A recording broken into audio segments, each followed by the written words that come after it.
Hello YouTube, PkmnLgndMaster here with a new video. This particular video was against a guy I met online. He goes by the name of Ace. Anyway, this battle, I'll admit, I just completely goofed. That's the best way to put it. Of course, it didn't help that I missed. This shows you that missing and crits and stuff really do play a big part of the metagame. Alright, so he leads off with Scolipede, and I lead off with Fortress. This is actually our second attempt, and I was sure that since he'd seen my first strategy, I needed to go with a different one. Same Pokemon, and the beginning was the same. He starts off with Toxic Spikes, and I put up some Stealth Rocks. And his is not a Rapid Spinner, so I could put as many entry hazards as I want. Unfortunately, I've got Toxic Spikes, so I know with Scolipede, he's pretty much immune to Toxic Spikes, so I go ahead and just Rapid Spin away the entry hazards, and I'm not sure why the camera keeps on going from really nice to not really being able to see, but whatever. And switch into Firehound, my Ninetales. And this is actually a Drought Ninetales, so I get the Sunlight, and he goes for another set of Toxic Spikes. I guess he really wanted his spikes up.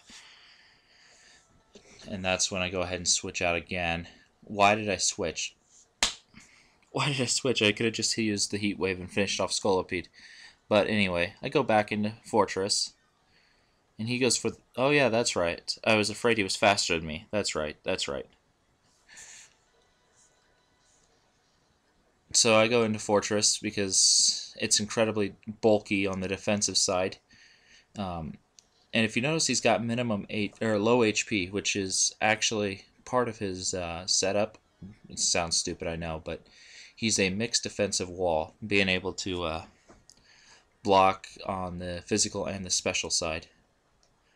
Can't do it either job quite as well if he was devoted to one task, but I wanted him to be able to take hits from either side. So I go into Firefly, my Volcarona.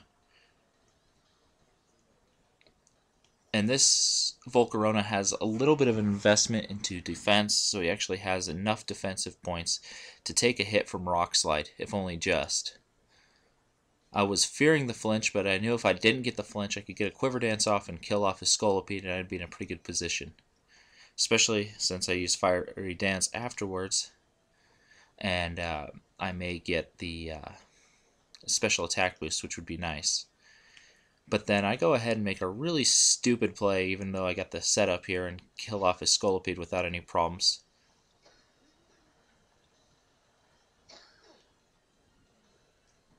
Here's the good play. Goodbye, Scolipede from the Fiery Dance.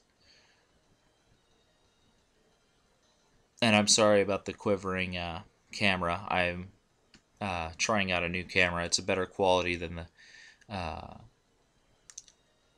camcorder or the webcam I was using from before, but unfortunately I have to hold it or figure out some kind of stand. I'll try to figure that out for the next battle. And he goes into Sharpedo. Here's where I make one of the biggest stupid plays I could have.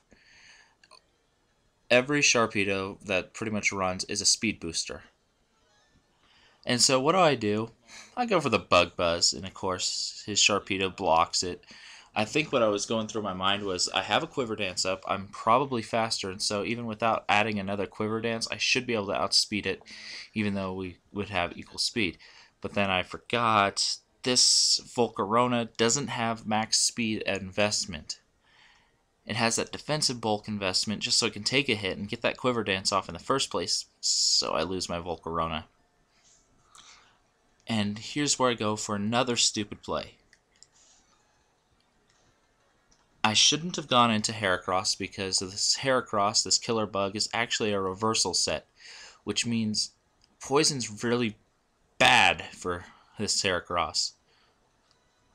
I mean, it's scared out of Sharpedo, no problem, but I don't have close combat, so I couldn't use it on the Therathorn, and I missed anyway, so it's like...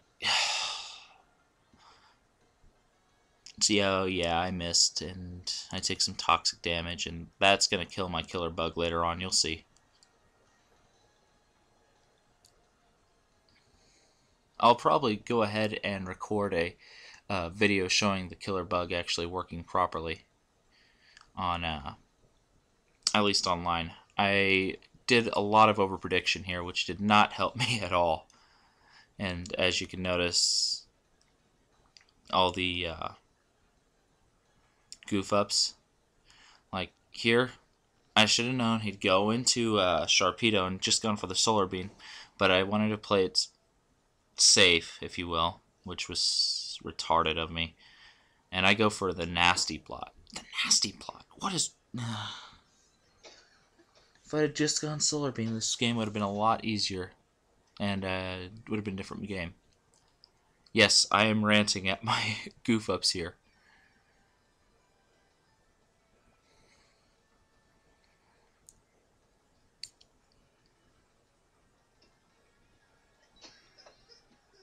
Take the toxic damage, or the poison damage, and all these hits from Leech Seed and all that. He goes for the Protect, and I just go for a Solar Beam, knowing that he's probably going to use Protect anyway, and I just do it because I'm stupid, I guess. I don't know.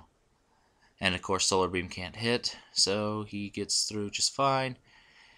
And I lose another chunk of HP, making my Fire Hound pretty much death fodder. And I do have one Pokemon that can take a hit from this thing really easy, and so I figure I'll leave Fire Hound for later. He might be of use, and he'd be good death fodder anyway, so we'll go switch out. Plus, he won't get the HP regain anyway. Go into Immortal. And this is where forgetting what you see at the beginning of the battle is a really, really bad idea because of what I go into. I forgot he had a Nidoking. Yes, he has a Nidoking, which means Toxic Spikes are useless if he knows about the fact that poison types absorb Toxic Spikes. So he goes for the Protect. I'm not sure why. I guess he just wanted to get another speed boost off.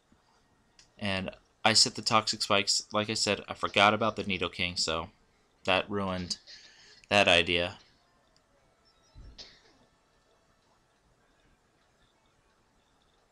And I am not sure why it keeps on going in and out like that. I'm sorry. He goes for the Earthquake, and it's going to be a 4-hit KO at best for him. So I'm pretty confident. Hey.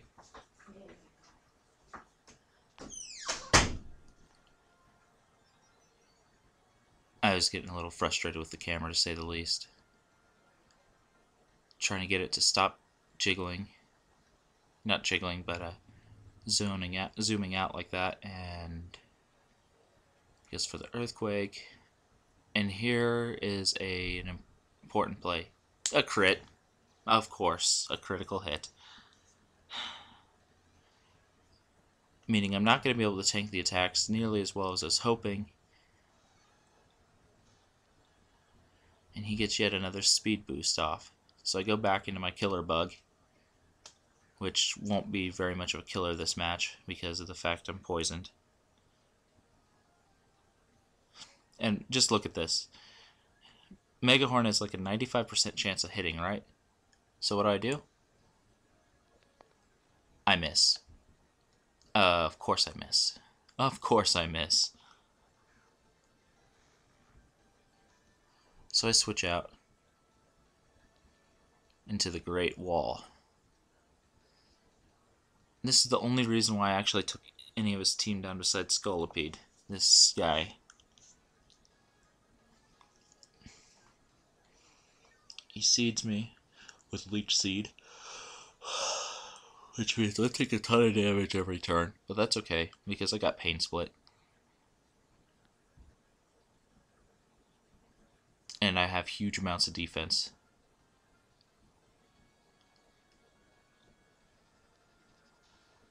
And I miss.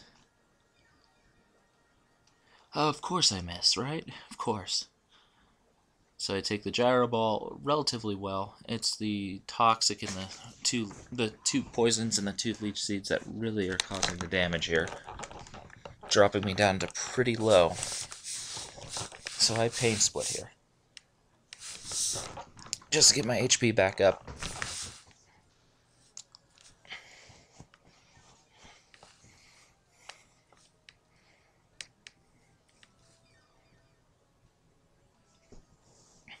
And he barely does 20 damage. 22 exactly with his gyro ball. So I go for another Will-O-Wisp.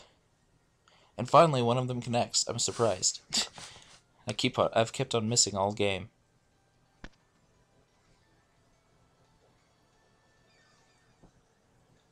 Now here I actually switch because I don't want him to gain any health back. And I want to save my wall for other threats. Hopefully get the burn off on his Sharpedo or something.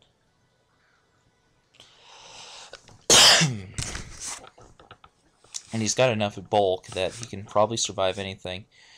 So I bring in a Duracarp. He's actually a Moxie Gyarados. He goes for the Power Whip. I think I could take it no problem. But another crit. Of course, another critical.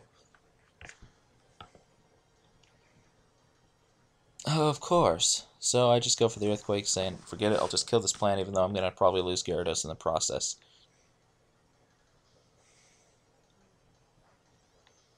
So I get paralyzed.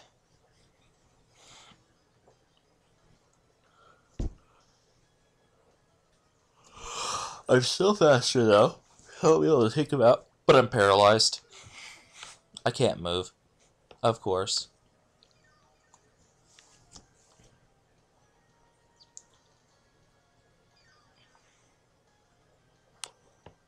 This match was incredibly frustrating for me, as you can probably imagine.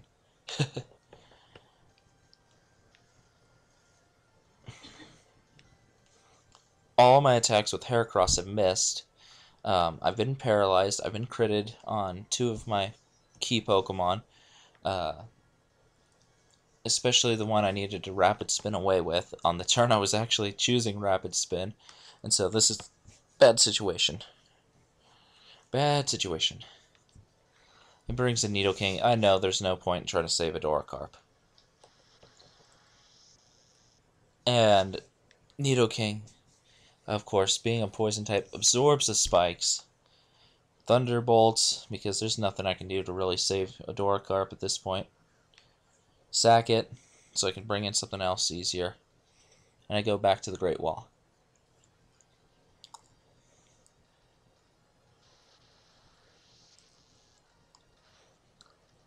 Here I'm just trying to get the camera to actually stop zooming out and whatever.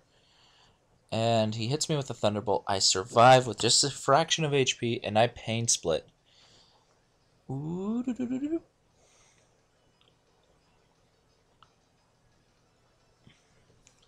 there we go. Getting me back up to about, or 2.5 exactly. And he misses with the Fire Blast. Finally, something's going my way. Get the Will-O-Wisp off. I know there's not a very good chance of me winning at this point because of the fact I've missed so many times and whatnot. So, I get the Will-O-Wisp off and I'm doing some damage.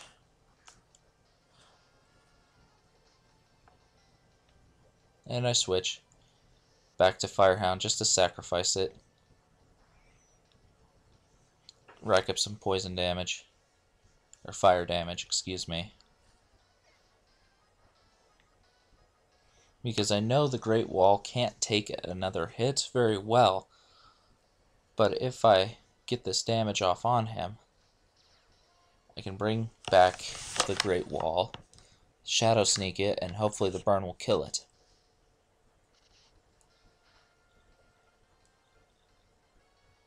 That's my hope. So I Shadow Sneak here. He goes for the Fire Blast, kills the Great Wall. Finally goes down.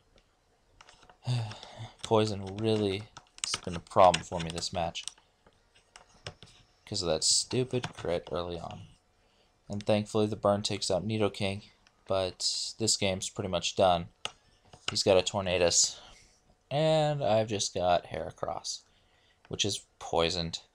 which means I can't endure, can't activate the Salic Berry, and I can't even use Reversal, which may not do that much damage to Tornadus anyway, but the point is, yeah, I can't even do any damage, and it'd be stupid to endure because poison would kill me anyway. So, I take the Heat Wave and it's over. And that was the match.